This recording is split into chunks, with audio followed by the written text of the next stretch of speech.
All right, we're live. We managed to make it. Unbelievable. Tim, what are you doing here? You're supposed to be in Madison Square Garden. Yeah, well, about 1:30, they said you should be there too. About 1:30, I went and stand out with the great and good patriots of this country in their red hats, underneath like a quintuple life-size Paris Hilton poster about how she's slaying. And we just sat there for hours and hours, 2.5 hours. I made a couple friends from Yonkers and from Staten Island. Nice. We got right up to the door of Madison Square Garden, and they informed us that it was sold out. It was at capacity. All right. People Well, let me do around me formal. were very unhappy about that, and so they're now they will be airing it just right over there outside, and I'm very excited to see who the real diehards are that wait outside and watch Donald Trump outside in a chilly Manhattan evening. And I'm going to go join those freaks. That's great. All right. Let me formally introduce the crew. We are live watching Donald Trump's Madison Square Garden rally. We are joined by Mona Charen, JVL, Marc Caputo, Tim Miller. Guest appearance. He was supposed to be on the postgame. He'll be on that too. I'm Sam Stein, managing editor at The Bulwark. Guys, let me just give people a taste of what's happened so far, and then you all can go around the horn. We've had a bunch of different speakers and entertainers. Some highlights. One of them called Kamala Harris the devil and the Antichrist. Rudy Giuliani made a speech, talked about how Biden should have gone to New Palestine, not East Palestine, New Palestine. Someone spoke and said Americans are sleeping in their feces and called them the fucking illegals, getting everything good. Comedian spoke, said Puerto Rico is a floating island of garbage. I joked that he has a friend with a black guy. Instead of carving pumpkins, they were carving watermelon. Terribly racist. Another speaker called Hillary Clinton a sick son of a bitch.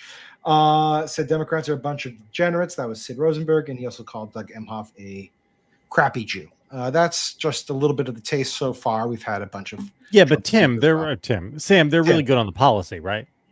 Oh, yeah. I mean, on the policy stuff, these guys are dialed into what the American people really want, the kitchen table issues. Yeah. It affect real voters.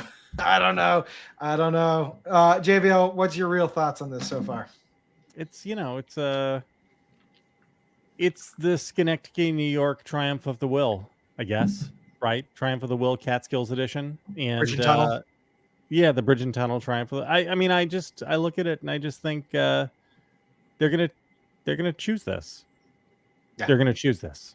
Yeah. The people who are friends and neighbors, our friends and relatives across this great land, the great and good American people, they're looking at this, and 47, maybe even 48% of them are going to say, yes, that's what I want. And then this country's going to get it. Mark, you did, yeah, really good start to this. Mark, you did some reporting on this because, it's New York City. He's not going to win New York. Why is he doing this? Well, just we're having this podcast right now, and CNN is kind of wall-to-wall coverage, but they've been talking about a whole lot. Obviously, Fox has, but that's just Fox. It's in the backyard of the New York media, and they just know it's going to get a lot of attention. At least that's the ostensible reason for it. But the base brain, like amygdala reason for this is Donald Trump is a kid from Queens, and he looked across that river and always wanted to kind of conquer Manhattan. And one of the last places after the famed hockey rink or the ice skating rink story, and after building his buildings in Manhattan, the one thing he always wanted to do is have a big rally at Madison Square Garden. So this is as much a presidential campaign sort of being canny and getting a lot of free media as it is a sort of the master deciding, hey, I've been wanting to do this since a kid, and everyone making it happen at the cost of about $1 million to a campaign that doesn't have a whole hell of a lot of money right now. A rich kid wanting his toy for Christmas, I think, is what you're trying to get at, Mark. A rich kid wants the best toy for Christmas. That's what this is. Madison Square Garden. It's quite a toy. Does he know the history? Like, does he know about the America First rally in the late 30s? By now he does, yeah, but I don't think he did. Now he did. You don't think he did before? Marta, you think he did? I do. So actually, to get ready for this, guys, I watched that rally from 1939. I watched it this morning. A little pleasure viewing. Yeah. Oh, exactly. It was exactly how I wanted to be spending my weekend. And they had, there was a huge blown up picture of George Washington. Yeah. The same kind of invocations of patriotism that you see from this crowd. And they addressed one another as patriots. They marched in holding the flags up in very Nazi style. They did the Nazi salute because it was it was sponsored by the German American Bund. So it was an explicitly Nazi rally, understand? And it was, swastikas alongside George Washington. Oh my God. But it was remarkable. It was full, just like today. Yeah. There were 20,000 people there. But here's the difference, okay?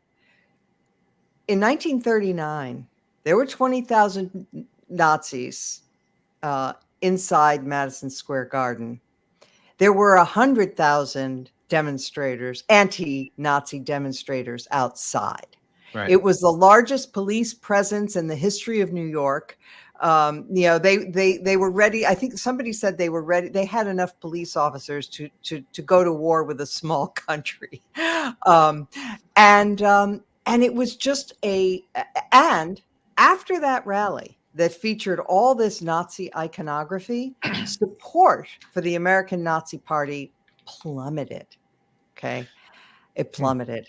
And what's going on now? Well, Tim, was there any counter protest outside? There was a counter protest outside, and I got to say it was kind of sad. God love all the people that were out there doing it, but I don't know. I'm not good at crowd estimates, but there were maybe 80 of them, and they were doing "We're not going back" chants, and they had some clever signs, about Trump being a felon and whatnot, and his makeup. But here my big takeaway from not being at the rally, from being around the rally, was just how it didn't feel like there was this big anti-hero Godzilla's taking on New York, and there's a lot of tension outside, and people are really, there's anger and there's cheer. It didn't feel like that. It felt like New York City. It was subdued. The people waiting in line were pretty subdued. The protests were pretty minimal. The police presence was heavy. I guess that would be one comparison to 1939. But, JVL wrote about this early this week. Our brains are not wired to be outraged about things for a decade. They're just not. Yeah. No. And you could just tell. My big takeaway was there wasn't a ton of outrage, and there wasn't even rabid enthusiasm. We're waiting in line for a long ass time. So at times there were fucking USA chants or Trump chants that somebody would try to start. And it was pretty half-hearted. It had about a tenth of the vigor of the LSU chants when you're waiting in the concourse to get into a football game. Just on both sides, it feels very much like almost ho-hum, which I'm not saying it's ho-hum. I think it's crazy what's happening. But JVL, pick up there, because I think that's gets at your recent columns too, which is there's something almost more alarming if this is ingrained, if we're accepting it, if people like Jeff Bezos, or Bezos as you call him, it's normalized, right? Yeah, this is what normalization means. Right. It's no longer, it isn't a big thing. You can't draw 100,000 people there to counter protest. And you know what? Frankly, I understand why. Because would you believe that you would be safe going to a counter protest at something like this? I don't think you should. Yeah. This is like the new establishment. And I don't know, man. I look at this. We're in Russia 1999 and we don't realize it. Yeltsin? Yeah, late Yeltsin. Yeltsin. Late Yeltsin. We're about to have Putin with his, as the emergency president before he's been elected. Things are. The hour is much later than any of us thought. And I laughed. This idea of we're teetering. I wrote something today which we're going to publish in an hour or two. I think a lot of us thought we're teetering on the brink of authoritarianism. No, we're halfway down the slope. Yeah. And the fact that you have the oligarchs running for the exits on this, in addition to the oligarchs who have just all decided that they're into it, that they're affirmatively into it, is a sign of that. Who do we have upcoming here?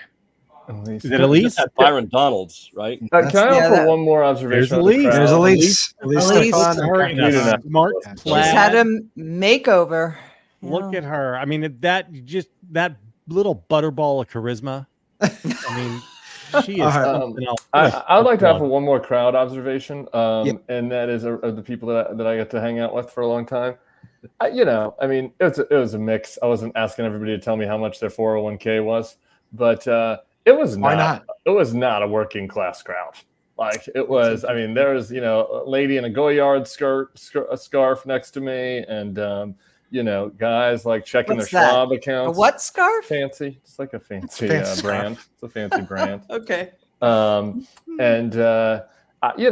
mean, the chatter, the conversations were of people that have office jobs. You're killing time talking about. I'm overhearing conversations. Coal miners whose jobs have all been. I mean, it was not. I mean, look, it's New York. There was kind of the ethnic, whatever.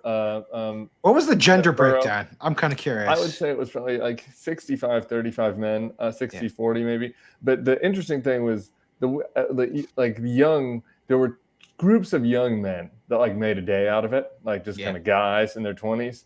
That they did not have a female equivalent. Like the women that were there were older. I tend to.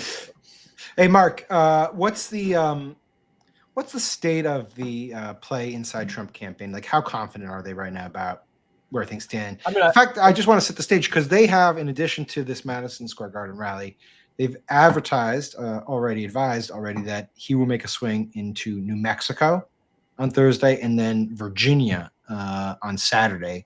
Two states that, man, if Democrats are losing those, obviously they're going to lose the election. But it also raises the question, like, is that the smartest use of Trump's time? I don't know.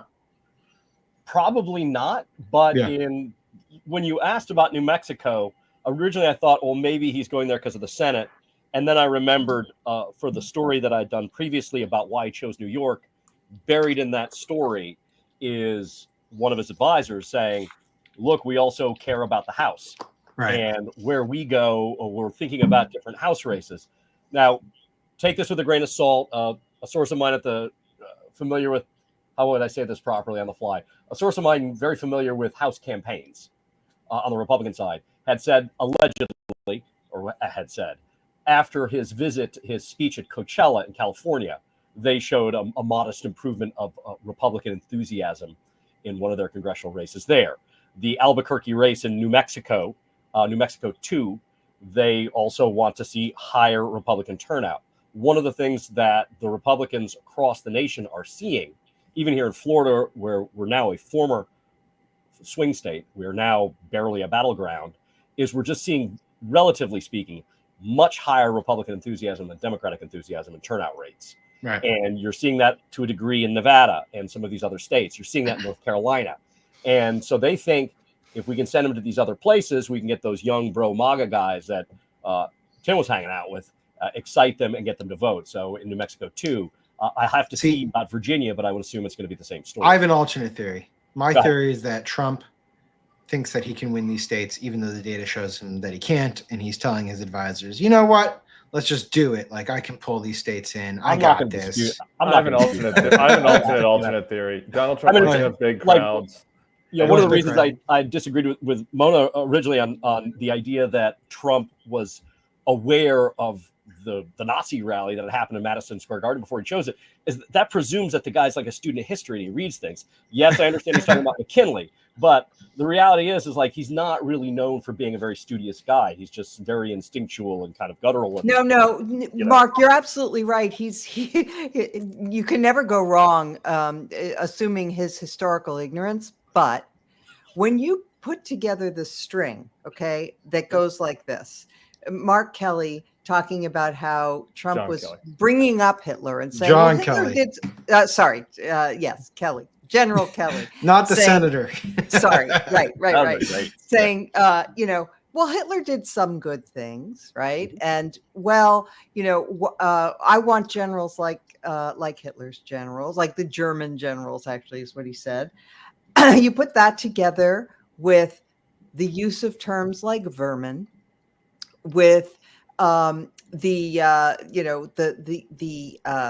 stories that were told, then they were denied, but I think they might have actually been true, from his first wife, Ivana, who said that he kept a copy of Hitler's speeches by his bed. Now, I don't believe he ever read a book, but That's what I'm talking about, man. I don't know. but, I think he has a sense of that kind of dark charisma that appeals to him. And he refers to it often enough that I think he might, in this particular case, he might know about that 1939 rally in his town in Madison Square Garden. JVL, what's your take on the state of the race right now? I mean, there's been enough data to suggest that things have moved a tick towards Trump. Now we're still within the margin of error. Margin of error is going to be 3 points. Yada yada yada. He only has to. He has, as Tim likes to say, he has 3 outs. Right? If he wins any one of Pennsylvania, Michigan, or Wisconsin, then he'll be president. I mean, it is just as simple as that. The numbers in Michigan aren't great for him. Pennsylvania, Wisconsin are both margin of error. But the movement across polls has been consistent enough over the last 2 weeks that it suggests to me that something is shifting towards him, which you wouldn't expect, because as the voter screens tighten, the likely voters are supposed to be better for Harris. Maybe late breaks are breaking for him. I don't know. That doesn't mean he's going to win, right? I mean, if she's going to win the popular vote by about 2.5 points, which is what I suspect she will, then it means it's going to be a coin toss, and we're going to be within 5 digits of votes in each of the 3 states where the race is going to be decided. And I don't know. What worries me is that you can't see a reason why things would be swinging to him, right? I mean, if you would have looked at the last 2 weeks in a vacuum without being allowed to see any poll numbers, and you had seen him like ducking interviews and dancing on stage and losing his place and looking like his face is melting, and then you'd seen the Harris rallies with Beyonce, and you would have thought to yourself, okay, either nothing should change or she should be inching ahead here.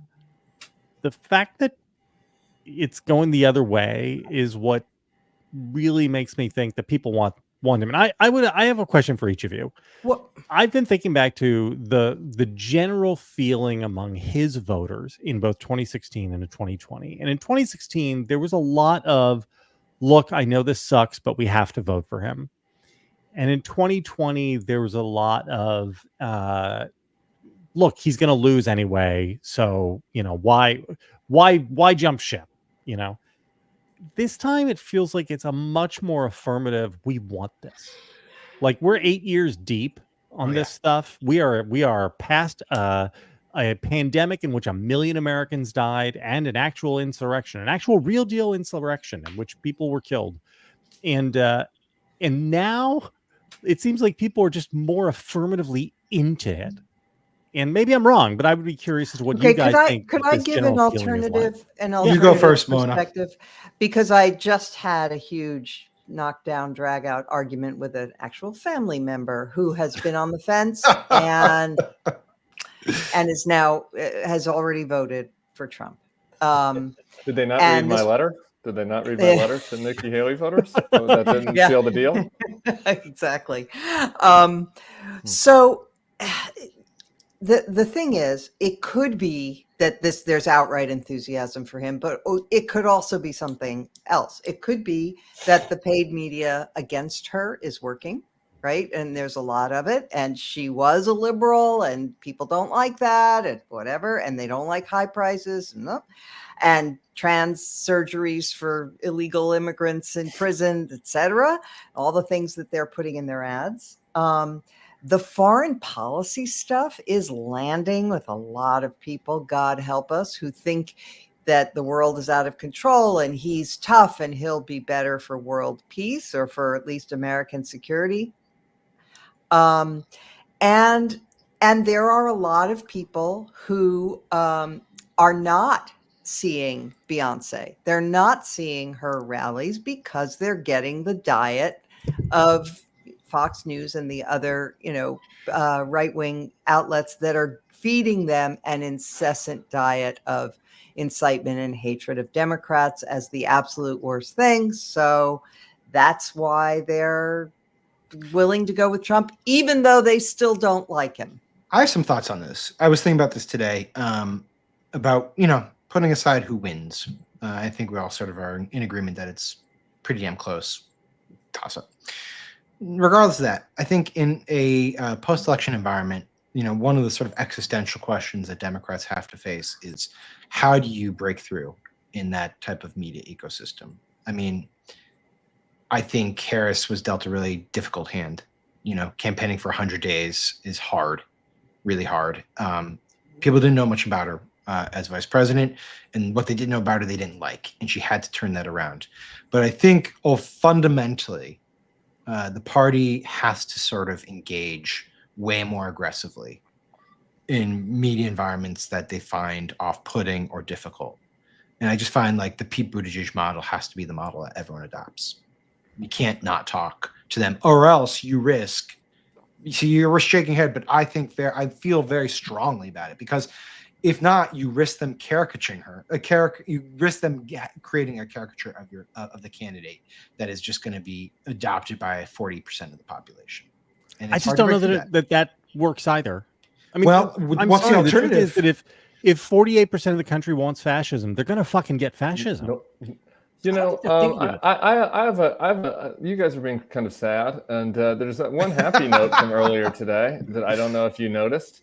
Yeah. Rudy Giuliani was speaking at this rally. I saw that. Why was that happy? Well, it's happy. It's interesting though that I wonder what bed he was sleeping on last night, since he's been kicked out of his apartment, and that's been sent to Shay Moss and Ruby Freeman, who and I think that this is in addition to me wanting to point and laugh at Rudy, it is also telling that some people are suffering consequences for their actions. There are people that stood up to Rudy, and the system held as far as making sure Rudy is. Who knows? Maybe you think he was sleeping on somebody's couch last night?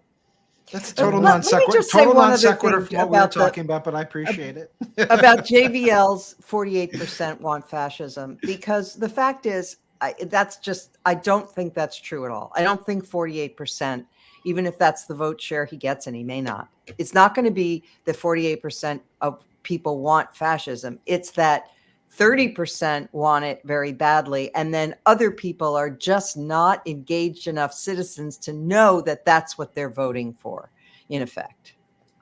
Vivek was very popular. His car drove by. He got out of the car and wished the people waiting for the rally. You guys want to take a listen people, to this? Vivek. Should we take a listen to listen Vivek? To a little. Let's listen to it. This is for you, Mona. How many moans can we get from Mona? Big fan. All right, turn it up a little bit. But I follow the energy. And this does not feel like second place energy in here tonight. It's not really a data point. I had a friend of mine, smart guy, he's a billionaire, texted me this morning. Ooh, he's got billionaire friends. friends. Why the hell are you guys wasting your He said, time in New York City sir, with tears in his eyes. Swing state? You want to know what I told him? I said, welcome to 2024. New York is a swing state. Oh yeah, good luck with that. I was texting Caputo. Caputo, can I share one of our private texts? Is that allowed? Yesterday, asking the same question. Not Sam the one where I asked talk you. shit about Sam, though. Don't share that. Yeah. I was asking you what the same question Sam asked. Like, does the campaign really believe their own bullshit on this? And your response was, there's a heavy dose of delusion among people, and I think it's on display here. So some of their vibes, pro-Trump vibes, are tinged. Well, of with course, they're deluded. Yeah. They have Vivek on stage being like, "We're going to win New York." Like, if you get told this stuff, well, and after all, they won in 2016 and they won in 2020, except it was stolen from them. So of course they're going to win again, right? Yeah. Totally. Tim, is this a little bit like W in 2000, spending all that time in California? Do you guys remember this? Like, Yeah, I don't W remember spent that, a no. ton of time and a ton of money in that's right. California, and That's the right. the idea wasn't that he thought he was going to win California, but he thought that representing as if he thought he was going to win California wound up convincing everybody that, like, wow, he was really a juggernaut, and like he was up 5, I think, and that sort of all evaporated in the last 2 weeks because of the DUI. By the way, how quaint that a 30-year-old DUI made him totally disqualified in the minds of 5% of the voting public. But Now I it's think that this is part of that, right? It just makes it look like, yeah, we think we're going to win, and everybody loves a winner, and it's just it's all makes the other a side feel momentum dismissive. play and a Right. narrative play. Totally, that's all. And Indy likes to have big rallies, and you can't have big rallies in Wisconsin anymore because the people of Wisconsin are sick of seeing it. Like he's had That's too why many he's rallies. going to. That's why he's going Right. to New Mexico and Right, Virginia. exactly. Yeah, so it is that. It's trying to project confidence. I reject that, though. There's people on, actually there's some Democrats feel this way too, that like that it helps you that voters want a winner. Like there's a theory of the case that's like voters want a winner, and if voters think you're going to win, people are going to flock to your side. And I've never seen any evidence of that. Like and the only really election that I can think of in recent times where somebody was tangibly harmed by the perception of whether they would win or lose was Hillary. And she was tangibly harmed by people assuming she was going to win and not voting for her. So I don't like. I know everybody likes to be happy and likes to brag and likes to be like, we're winning, we're kicking their ass. But it's like, it doesn't really matter. Like it's not a football game where if you're winning in the first quarter, it helps. Really Mark, does the Trump campaign have any like anxiety around the idea that they're projecting too much confidence and people? Oh no.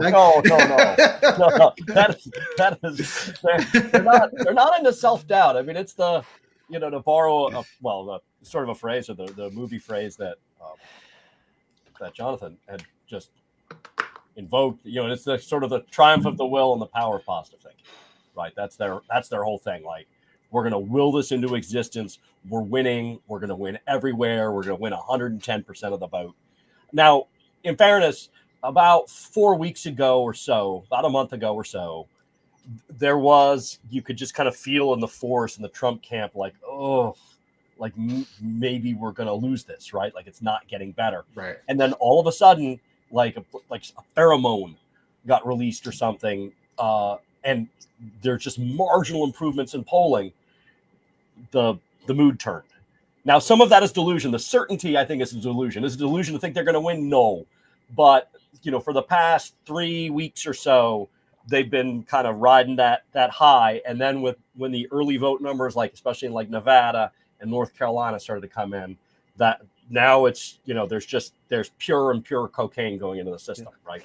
Can I just say, just for the commenters and listeners, it is delusion for them to think that they're going to win. And even the sad talk on the panel here is also like Kamala is winning. Like right now, if you just took the average of the polls, she would get 270 electoral votes. I think it's totally rational to be worried that he has 3 outs, as JVL said, in 3 close states. And I think that like that's where the race is right now. Like she has a clear path, but he just needs to win one of those states to break it up. There's good reason to be optimistic on both sides, and there's good reason to be worried on both sides. It's unusual for them to think that they can win. It's just let me just for them to offer be so certain about it. Let me offer a little bit of my own reporting from the Democratic side of things, then Mona, I'll kick it to you. The optimistic view from Democrats, the people who you talk to in and around the campaign, is it's close, but the margins that we need, we can get. I literally was talking with someone who said, and this is actually scary, but they think there's going to be 5 Florida recount like situations across the country, which is like, oh fuck, that's really not great. But maybe that I did a briefing the other day. I was on a briefing call the other day with outside group where they looked at their projected margins. They're like, look, if we take these numbers and these projections literally, the margin in I think it was Georgia or North Carolina would be less than 1,000 votes.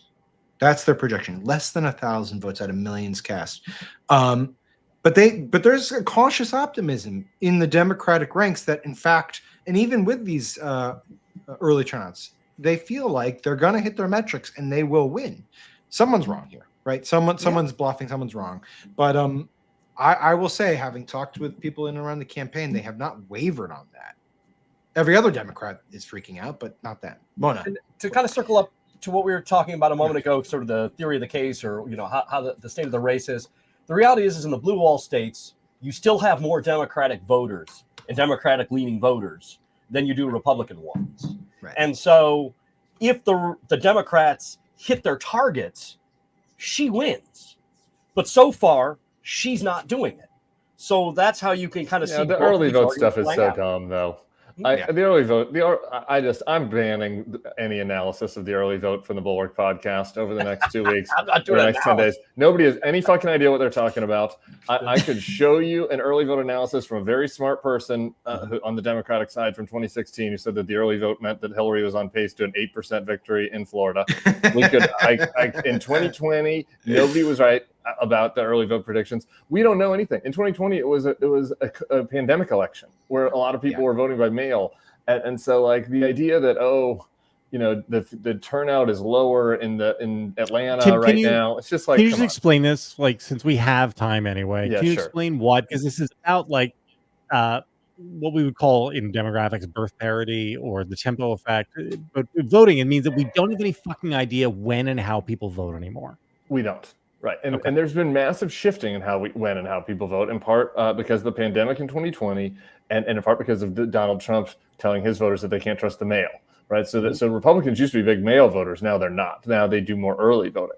And so like there were certain The mail's all fraud, Tim. Yeah, exactly. So there were certain trends. Like this was true. Gunn Ralston in Nevada was good at this. Back in the day, you could look at how many mail votes had come in Clark County, Nevada, which is a traditional Democratic county, versus the red parts of the state. And you could judge it. And with a pretty good estimate, you could have a good sense of which party is doing better turning out their voters.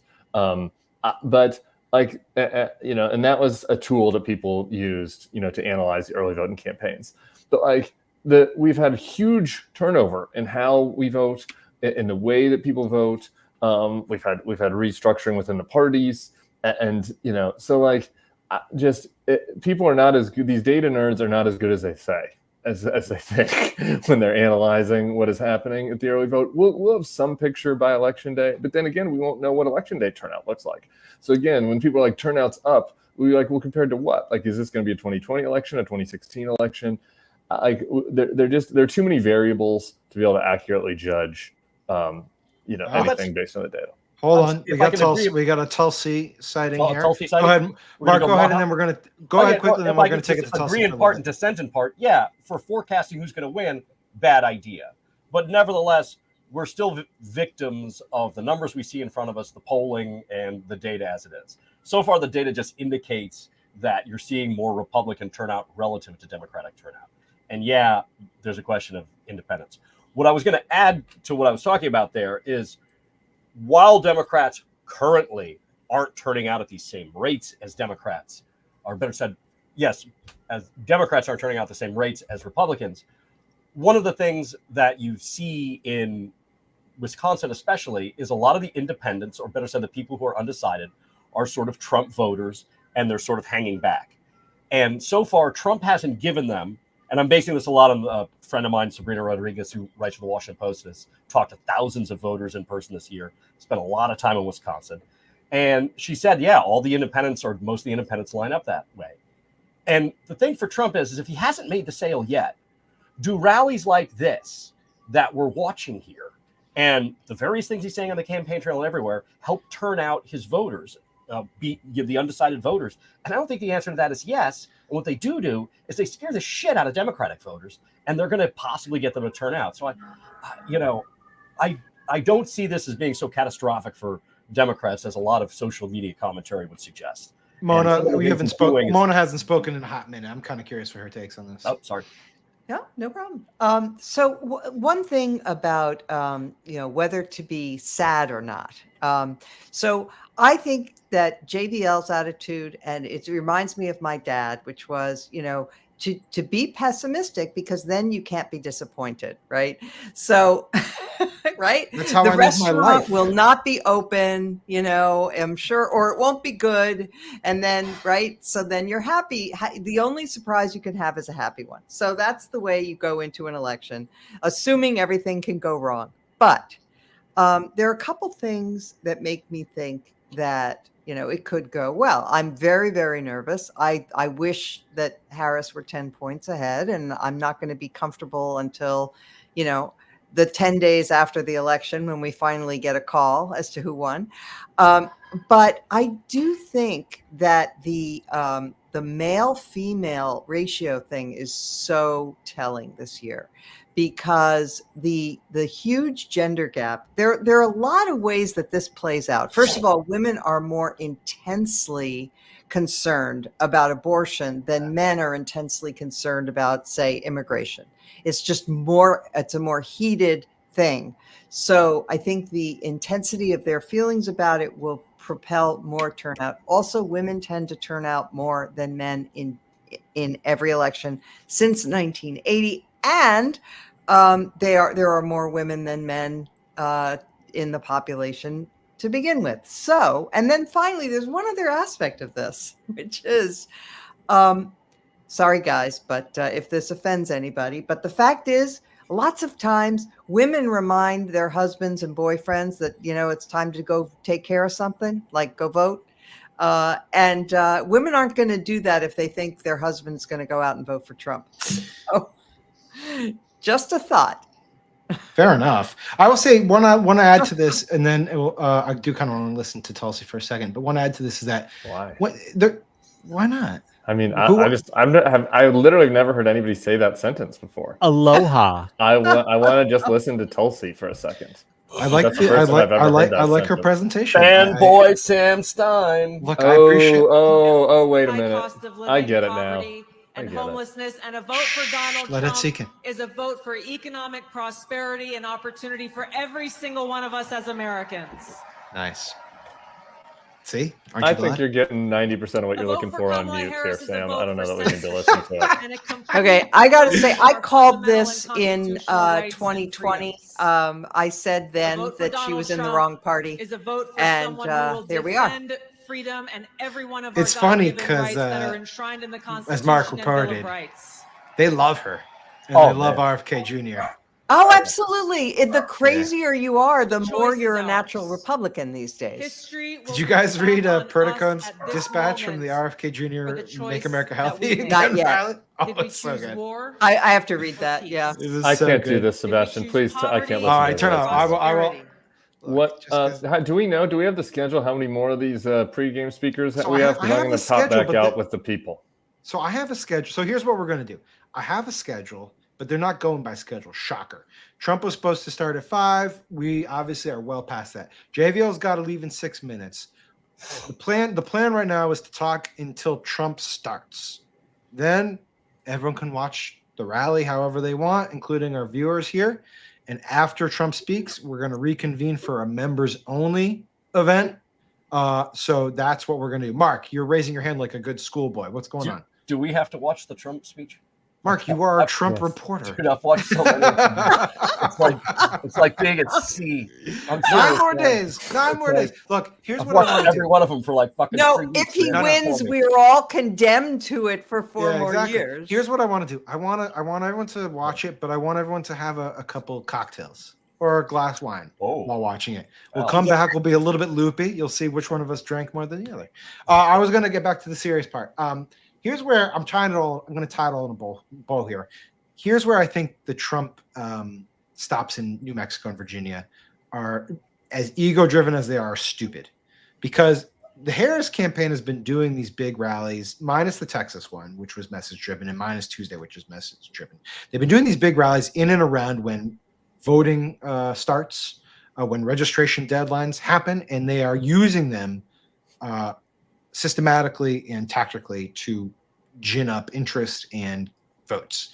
And I just don't see Trump doing that, at least on the scale that Harris and her people are doing it. And I think that is the mistake here. And that gets at what we were talking about earlier, which is one of these campaigns is just tactically better than the other, and the other one exudes a lot more confidence than the other. JVL, thoughts? Yeah, no, Mona, please. You have. Oh, you have- Yeah, our I just wanted guys, to by the way, our add- guys. it's RFK Jr. RFK. Yeah. Our man. Okay, Mona, you go There it first. is. Now, I just wanted to make one quick point Yeah. about the women versus the men. I mean, I think one of the reasons I want to make it clear that I'm not saying that the only reason women are going to vote for Kamala Harris is because of abortion. There are lots of reasons, including that he is just more toxic in the eyes of women than he is in the eyes of men. And that's something that he can't do a damn thing about, no matter how he tries to moderate on his issue, on the abortion matter. He can't be less disgusting.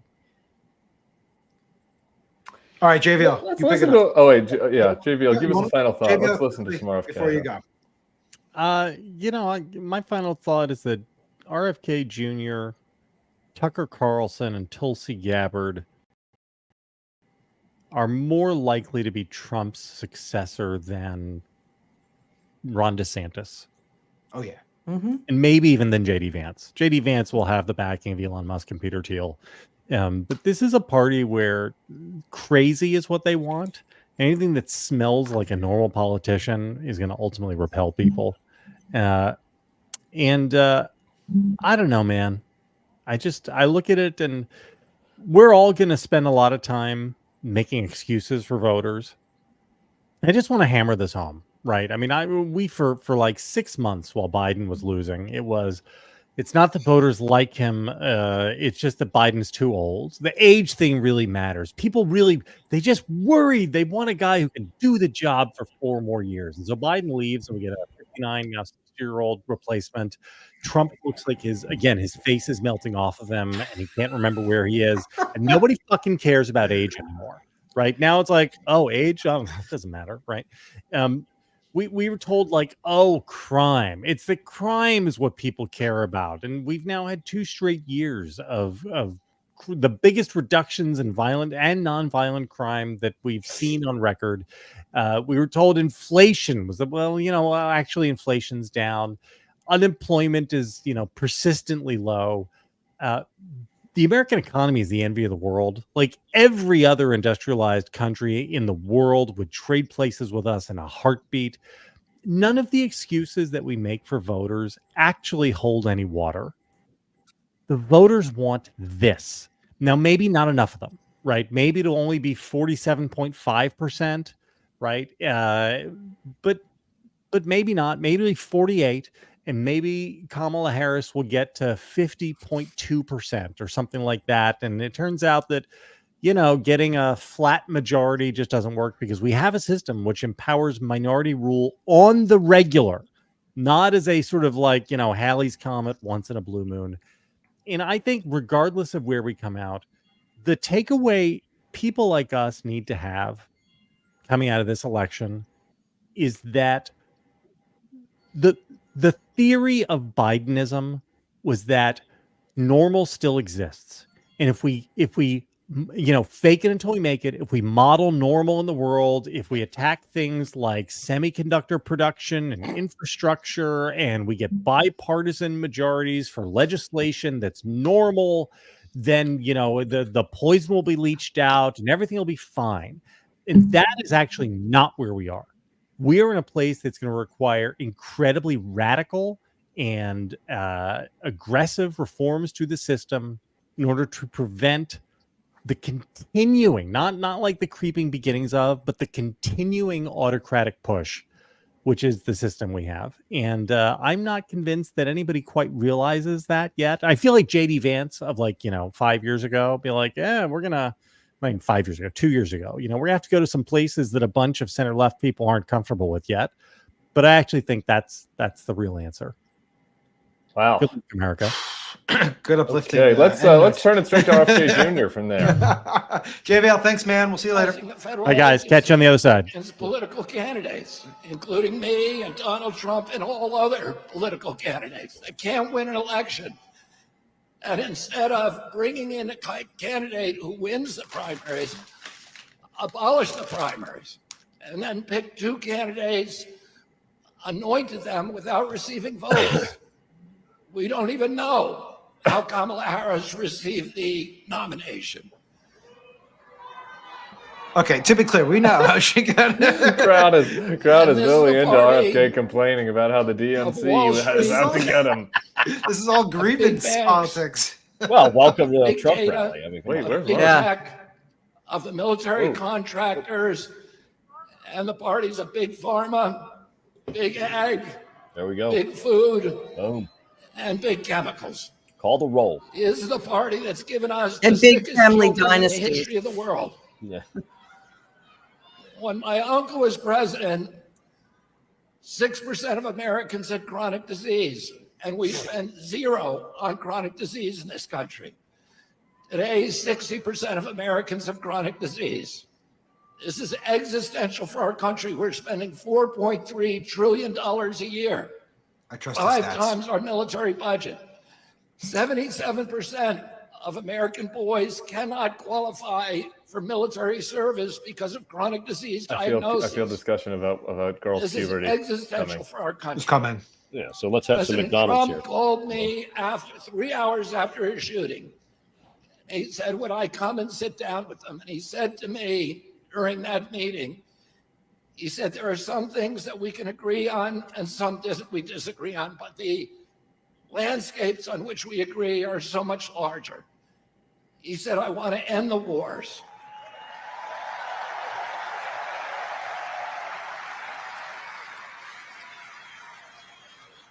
I want to end this surveillance and censorship. I want to protect the Constitution. I want to protect freedom of speech. Dude, Trump is trying to take CBS I off want the to air. end the surveillance. I want to end the weaponization of government against Yeah. American He politicians. talks like a Wait, goat. he wants to put Liz Cheney in a military And I want tribunal. to end the chronic disease epidemic. I'll get back to my McDonald's comment there. Oh, God. I mean, I Don't mean, you the think McDonald's that that Trump's we putting in his deserve a body is president in healthier this than country the steroids that who's going to RFK is restore the putting moral into his. authority of the That's I don't United know how States this of guy talked a America? 30-year-old woman into bed. Don't get you it. think that Indeed. we deserve a president who's going to end the warfare Sorry, state Sam. and rebuild Sam. the middle class? Sorry. I don't know what you're talking about. I'm moving on. I'm looking at the comments.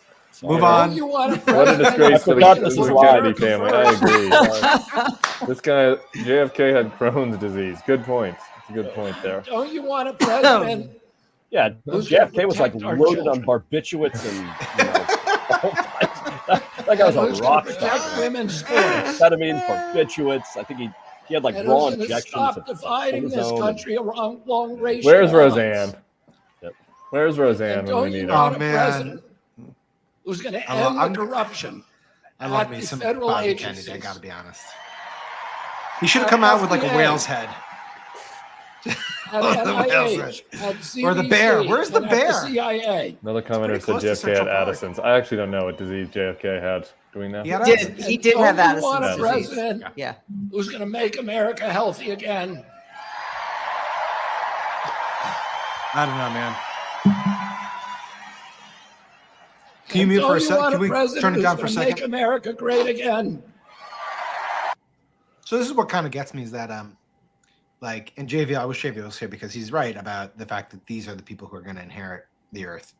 And it's not just they're going to inherit the earth, like they're going to be given like some plum assignments. RFK is going to get a good gig. Tulsi's going to be up for some good gig. You know, God knows what's going to happen with the other appointments. But like they're gonna run things. Elon's gonna get a good gig. Like we are in for a. Well, can we do world a of brief aside? awkwardness. I want Mona's take on the. Did Mark Elon run is- away from us? Did, I don't did Mark, know. We're hiding, Mark. We're hiding. We're hiding. Mark. Mark. Look, There he no, is. it was a punishment After for. After that Is it something bomb I he dropped. said? It was a punishment for his rogue comment. We're hiding him now. The Mona, like the Elon is talking to Putin. Yep. I don't understand why this is not like just wall to wall news. It Like, ought it is to be. such a massive story, and Oh I my feel like it's just God. like, oh well, whatever. Like our number one contractor who controls internet access in big parts of the world is talking And to Putin.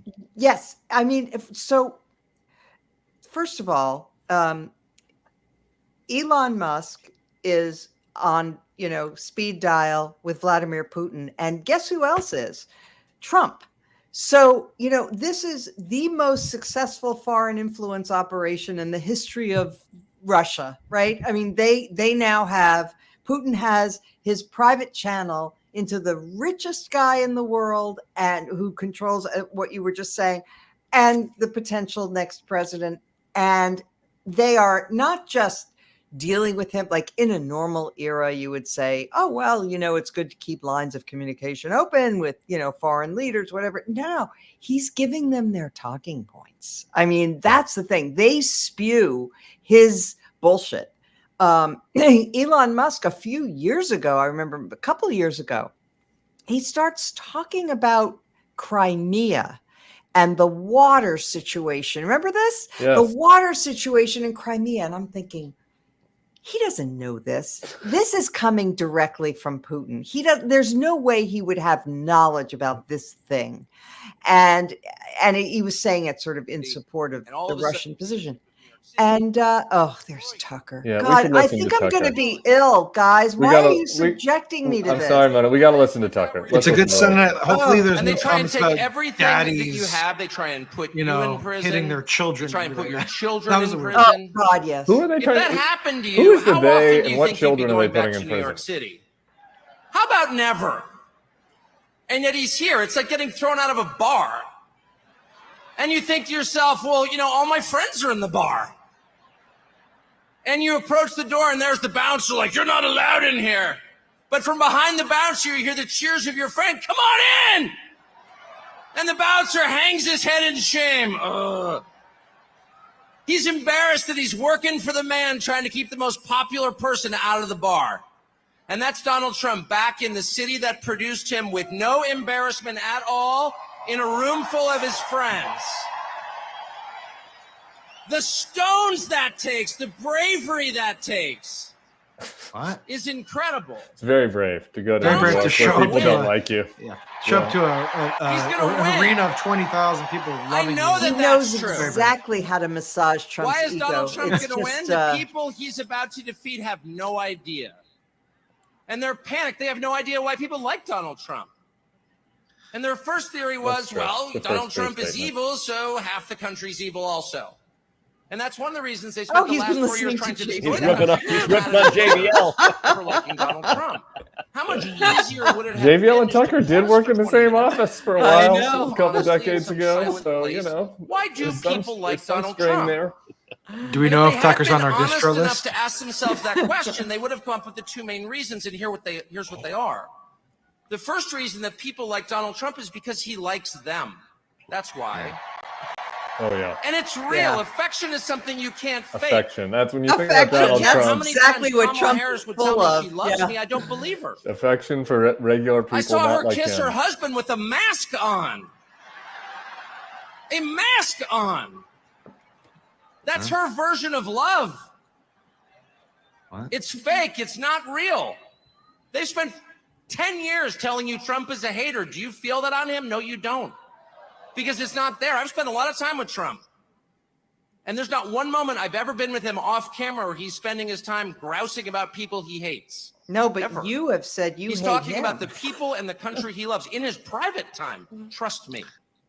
And people know in a country that has been taken over by a leadership class that actually despises them and their values and their history and their culture and their customs, really hates them to the point that it's trying to replace them. They know someone who actually has affection for them, and that's Donald Trump. And it's requited. Replace. It's requited. They Replace know. them was not a When he goes to accidental McDonald's word and there. serves fries, like, Cool. he's not faking that. Let's turn At down all. the volume for a sec. That's why that worked. Democratic media consultants like, how is that working? Because it's real. That's why. Sebastian. It's fake. And the second reason that people love Trump, and I Oh, there he is. Yeah. Welcome back, Sebastian. Do people like Tucker believe it? Does he believe what he's saying? Yes. Yeah, I think so. Yeah. Yes in Here's- part, no in part. I'm going to go 50-50. Okay. Yeah. I mean, sure. Some of it's blood. I mean, we've seen his private texts about how Trump Yeah. they got nothing out of Trump and how Trump's worthless and all that. But this stuff, the grievance stuff, I believe it. do think that he has convinced himself that the other elites that were mean to him or whatever or shunned him have ill motives and ill intent and I think that he even believes his own BS about the Great Replacement theory, and how they look down on Americans, and I think he thinks that it justifies this. That's what I think. I mean, ultimately, what we're getting at is there is an element of Trump and his appeal that he accurately summed up when he said, "I will be your vengeance." Now, I don't know the degree to which Trump's base breaks down, like people are voting for him for X and Y and Z and A and B and C. But one of those options is negative partisanship and the hatred of the left. And that's something that Tucker Carlson is expert at dialing into intellectually. And that's something that Donald Trump is just instinctually able to dial in viscerally. So I agree with everything my esteemed colleague said. And yet I will add one more thing, because I take a very dark view of Tucker. I think he is a hater. And when he says things like, that immigrants are dirty, and when he starts to engage in a little, minuet with anti-Semites, he knows what he's doing. Yes. And he's being evil and purposely ginning up the very worst sides of people. And so I think there's your Goebbels right there, if you want the analogy. It's funny. I go back and forth between thinking they know better, or they like it, or they want to be opportunistic about it. I mean, we've all seen Tucker's text, right? I think it's us v. them, man, especially with that guy. But it's like, Yeah. if you go down the list of people who are participating in this thing, I mean, a healthy portion are on record saying horrible things about Trump in the past, right? Mm-hmm. Like, That's true. just being like, he's, America's Hitler, or, Right. Tucker, who in his text. I mean, it's just like, did they all sort of come to Jesus on this? Probably, I guess, but it's just, I don't know. It's tough. Maybe the worst the thing was that you said about Trump at one point, the more of a lickspittle you have to be in the future to do penance. Also, I guess Tucker, Tucker gets the stage for doing this, right? Tucker gets to be one of the key opening speakers. He'll have a voice and access to the next president. I mean, it is just really tough. Like, so he gets kicked out of Fox, right? And you go back to the convention. There's no Fox personalities at the convention, only Tucker. There's no Fox personalities here, only Tucker. And so, like, you just have, like, the last three speakers have been two former Democrats and Tucker. And I assume that we're getting to I don't know if JD's going to speak or whatever, but we're getting close to Trump here. So JD's supposed to speak, yeah. Yeah, so these JD's are the prime supposed to speak. slots. Mm-hmm. We have Laura Trump, Eric Trump, Donald Trump Jr., Elon. I haven't seen Elon yet. Man, we got a lot. Elon's going to be awful. So, but just think about that list, though. I mean, when you get into whatever Elon's word we want to Democrat. use about whether we're an oligarchy or whatever, it's like the rich, the billionaire donor of the super PAC, who was a Democrat until recently, Trump family members, Trump's VP, a demagogic live stream host, and two other former like that's the party. Like that is the inner circle. Right. It's not anybody that would, have a traditional, conservative type background, or that hasn't renounced it like Tucker. So what does the Trump administration look like, Mark? Like, I have absolutely no idea. I gotta say, the one thing I've been sort of following a little is, Rubio as Secretary of State, which probably light Tim Miller's hair on fire from back in the days of being Jeb's guy. Whatever. But whatever. That's water under the bridge for that guy and his huge ears. He's like a Pinocchio, but with ears. Like every time he tells a lie, his ears get bigger, and that's his punishment. I think a lot of that answer depends on whether the degree to which Republicans have a clear majority in the Senate, i.e., 54 seats, to cut loose Susan Collins and Lisa Murkowski so that Trump can get all of his appointees. If Trump's appointees are on a greased skid, it's going to look a lot like this that's walking on stage right now. There's Secretary of Defense. Secretary of Defense. Hulk Hogan. Oh my God. No, that's our national security advisor right there. Oh, you're right. Yeah. Yeah. Hulk's walking is not very. He looks. He looks. No, it's because he's got his feather boa on in his flag. That's he's going to make you. I've got a question though, a serious question about the majority in the Senate and getting his people approved, confirmed. What if he says, "I like acting. I don't care if they get confirmed," and who's going to challenge him on that? Well, there's going to be some of that. Some of the talk is, if he winds up with a not friendly Senate, he'll just wind up doing a lot of interim appointments. Like someone will be attorney general for 6 months at a time. Yep. And the attorney general post gives him a lot of heartburn because of, obvious reasons. So it's unclear. I think it's one of those things like what Groucho Marx said about, I never want to belong to a club that would take me as a member, sort of the inverse of that. Like anyone who wants the job, I don't know if Donald Trump Folks having a little trouble with the shirt here. Oh, there we go. It took him a little while to get this. Come on. Does he have 2 shirts? He's got 2 shirts. We're not at our peak here. He's got 2 shirts. He tore his other shirt. We're not at our physical peak. Now and he's he's doing the Trump Trump dance now. What song are we looking at? Are we listening to? Yeah, let's listen to this a little bit. Yeah. Obviously, a white guy dancing.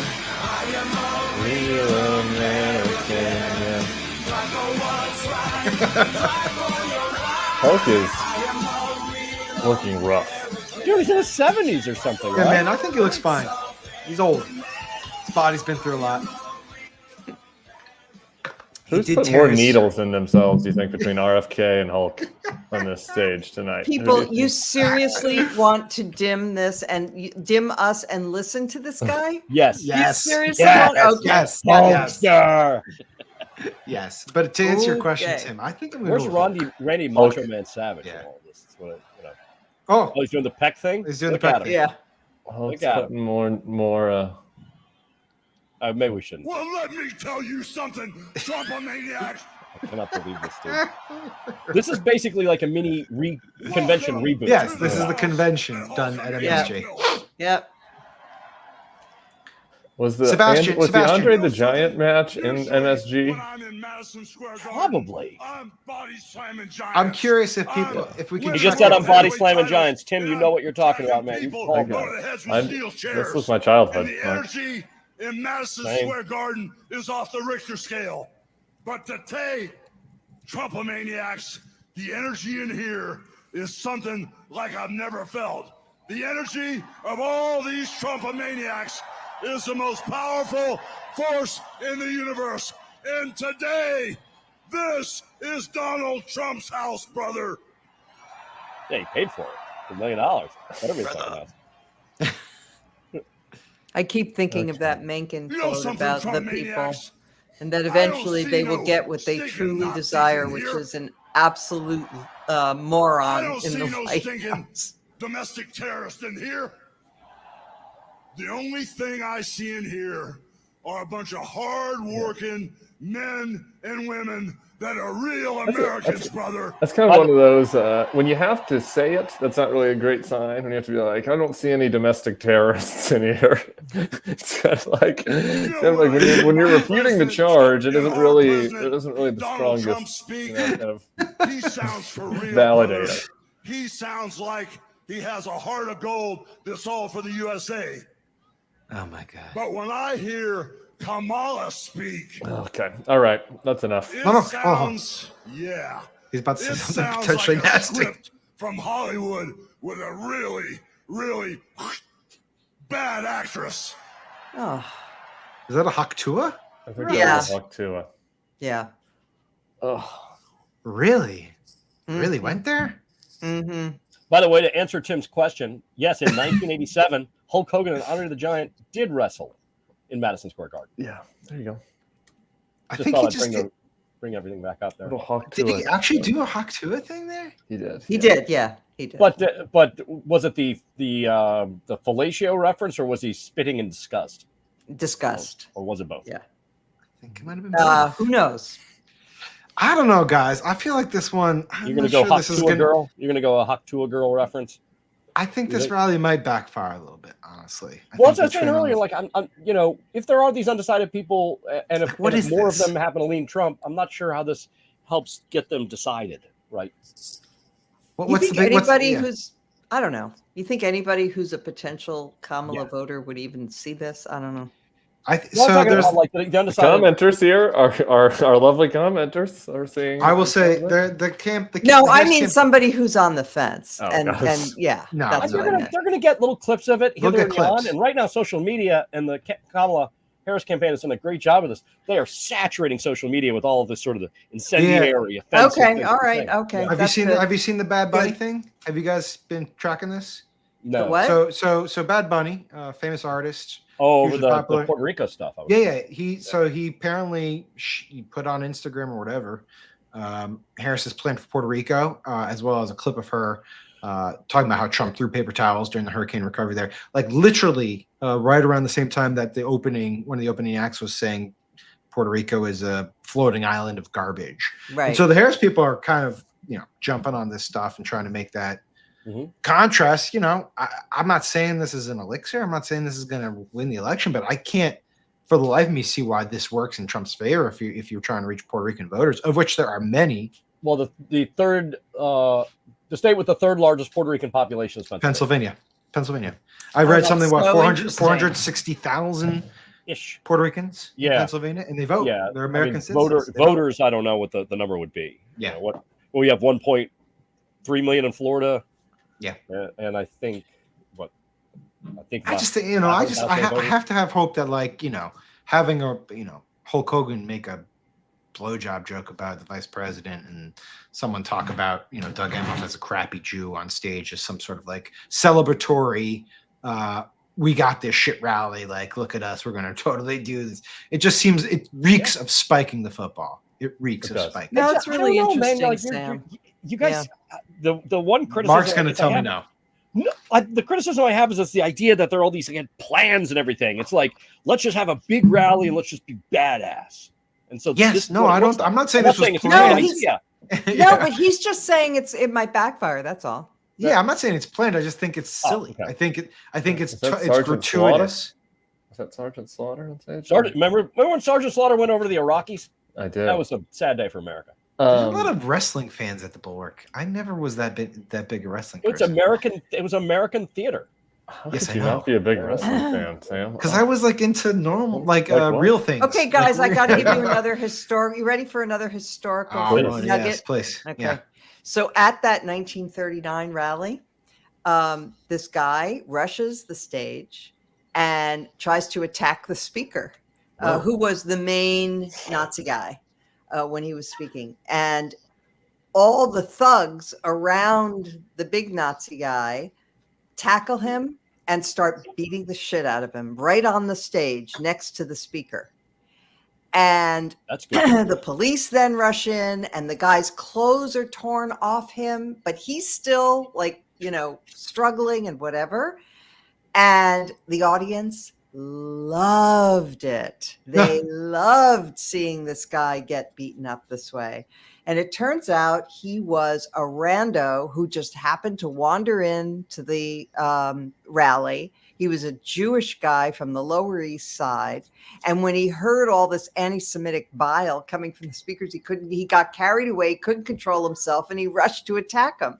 And he lived to a ripe old age, actually.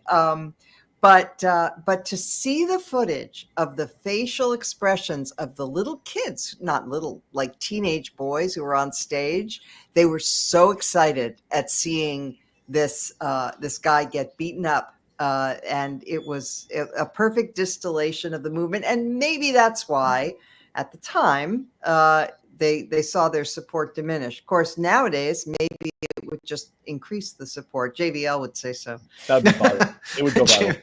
JVL would have a very pessimistic take on this. I would say just circling back to another topic I have knowledge about, which is Bad Bunny. That's a good get. That's a much better get than Hulk. Bad Bunny, very hot right now. Oh my God, very it's hot. Dr. Phil. I was at I went to see Bad Bunny at the Smoothie King Center, and he had just as big of a crowd here as Madison Square Garden. Very excited crowd for Bad Bunny. She's been pulling in some musicians. She's been doing pretty well. So, Maggie Rogers. I'm sorry, Demo. but That's an just- important demo, though. I mean, Who is Bad Bad Bunny, Bunny? Taylor Who Swift. is he? He's Who the is Puerto he? Rican. The Puerto Rican, Yeah, he's a rapper, reggaeton. right? He's a Puerto okay, Rican okay. reggaeton artist, and Okay. he does some little rapping, and Very popular though, but he's hitting that kind of demo of that she's struggling with a little bit, backsliding with. Good. That's good. You got to worry a little bit about the younger voters who don't turn out to vote as much as the older ones, but we'll take what we can get. Did we know Dr. Phil was on the list? No, he's not on the list. They're adding speakers here. Surprise guest. Dr. Phil. I don't know that I've heard him talk about Trump. What does he like about Trump? Okay, let's listen. He was at the Robert F. Kennedy thing that Perticone went to. Big Maha guy. Maha's so stupid. Yeah, I'll be he's right back. moderated like 1 or 2 Maha shows on this network. Yeah.